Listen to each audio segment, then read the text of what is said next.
नमस्कार दोस्तों, aspirants campus में आपका स्वागत है। मैं रिचा।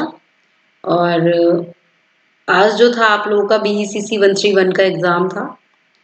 तो जिनका एग्ज़ाम अच्छा गया है उनके लिए बहुत बहुत बधाई, कॉन्ग्रेचुलेशंस।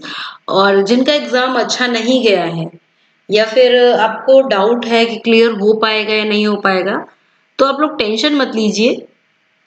टेंशन लेने की जगह हमें क्या करना चाहिए? हमें पॉजिटिव अप्रोच लेना चाहिए। Positive approach. पॉजिटिव अप्रोच क्या है?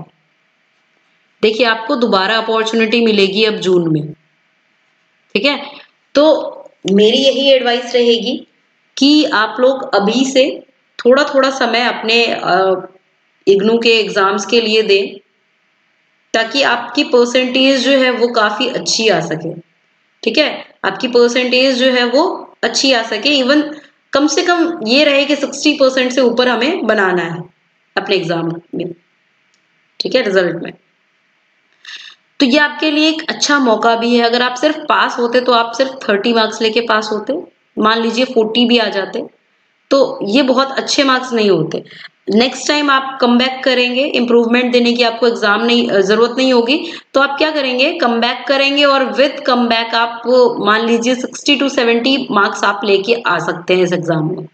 तो इस तरीके से आप अच्छे से प्रिपेयर करिए कि हमें कम से कम 60 to 70 का टारगेट रखना है कि 60 to 70 मार्क्स हमें लेके आने हैं इस पेपर में, इस पेपर में भी और सेकेंड ईयर के एग्जाम्स में भी।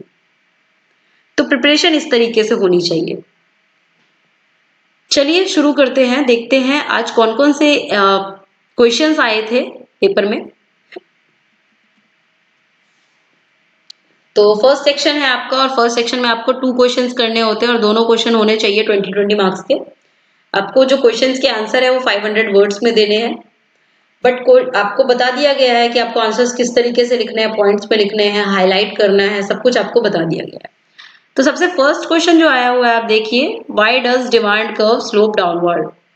वही डिमांड वाला जो चैप्टर है उसी से आया है कि डिमांड कर्व जो होता है वो डाउनवर्ड क्यों होता है, सप्लाई कर्व जो होता है वो अपवर्ड स्लोपिंग क्यों होता है। दो मेन क्वेश्चंस, इंपॉर्टेंट क्वेश्चंस, जो चैप्टर को पढ़ाते टाइम भी मैंने बोला था कि हाँ ये क्वेश्चन आने का चांस है पेपर में, और देखिए यहाँ पे आ गया। और उसके बाद हमारा जो सेकंड क्वेश्चन है, using geometrical method of calculating price elasticity of demand, यानी कि ये हमारा चैप्टर है इलास्टिसिटी ऑफ डिमांड वाला। Show that elasticity of demand varies between 0 to infinite. Elasticity of demand क्या है? E इज इक्वल टू 0 था, E इज ग्रेटर देन 1 था, और E इज लेस देन 1 था। ठीक है? तो 0 to इनफाइनाइट जो है हमारा इलास्टिसिटी ऑफ डिमांड वेरीज करे इन case of straight line demand curve, straight line demand curve में। तो इसको आप ज्योमेट्रिकल मेथड से आपको शो करना है। थर्ड क्वेश्चन भी आपका डिमांड वाले चैप्टर से ही है, मतलब फर्स्ट ब्लॉक से ही है आपका, मार्जिनल रेट ऑफ सब्सटीट्यूशन और why does it diminish in case of normal goods. ये मार्जिनल रेट ऑफ सब्सटीट्यूशन नीचे क्यों गिर जाता है नॉर्मल गुड के केस में। उसके बाद जो आपका ये न्यूमेरिकल आ गया है, देखिए बहुत इजी न्यूमेरिकल है ये आपको पता है Q D is equal to Q S है ना। क्यू डी क्यू एस को सामने रखिए, 50 minus 5p is equal to 5p। अब 5p को एक साथ रखेंगे तो 50 इज इक्वल टू हो जाएगा 10p, तो p की वैल्यू हो जाएगी 5। अब p की वैल्यू हम यहाँ पे रखेंगे 5 इंटू 5, तो q की वैल्यू कितनी आ जाएगी? 25 आ गया ना। प्राइस आपका निकल गया कितना? 5, और क्वांटिटी आपका निकल गया 25। ठीक है? तो अगर गवर्नमेंट जो है वो सेट करता है मिनिमम प्राइस 8 यूनिट, तो कितने यूनिट जो हैं वो सप्लाई और डिमांड किए जा सकते हैं? सिंपल न्यूमेरिकल सॉल्व है आपका। Show the second stage of production under the law of variable proportion. अब आपको पता है कि 3 स्टेज थे प्रोडक्शन के, ऐसे करके था कुछ। ठीक है, 3 स्टेज। तो मतलब सेकेंड स्टेज में ही क्यों प्रोडक्शन होता है लॉ ऑफ वेरिएबल प्रोपोर्शन में? Why does the producer always produce in this stage only. Producer जो है इसी स्टेज में क्यों प्रोड्यूस करता है? Explain why producer attains equilibrium at tangency between an isoquant and iso cost line. जो producer है उसको इक्विलिब्रियम क्यों मिलता है isoquant and iso cost line पे। ठीक है, तो ये आइसो क्वांट का चैप्टर जो है वो पढ़ के जाना था, उससे आपको क्लियर हो जाता। फिर उसके बाद किसी स्टूडेंट ने बोला था पेपर से पहले कि मैम मुझे लग रहा था कॉस्ट वाला जो चैप्टर है वो काफी इम्पोर्टेंट है, बट समय की कमी के कारण मैं कर नहीं पाया। तो समय की कमी इसी वजह से हुई क्योंकि आपने स्टार्टिंग से नहीं किया, आपने एग्जाम डेट देखी दिसंबर में है, आपको अभी से पता है कि मेरा एग्जाम जून में है, आपके पास अभी भी 5 से 6 महीने हैं, 6 से 7 महीने, आप आराम से अभी से प्रिपेयर कर सकते हैं। आधा आधा घंटा भी डेली एक टॉपिक को उठाएंगे तो आपके सारे टॉपिक्स अच्छे से हो जाएंगे और माइंड में खिचड़ी भी नहीं बनेगी किसी भी टॉपिक को लेके। थोड़ा थोड़ा सा पढ़िए, मैंने ये नहीं कहा कि एक ही दिन में सारे चैप्टर्स को फिनिश करिए, सारे लेक्चर्स को फिनिश करिए, थोड़ा थोड़ा ट्राई करिए पढ़ने का। ठीक है, the average cost curve is the reciprocal of average variable product curve.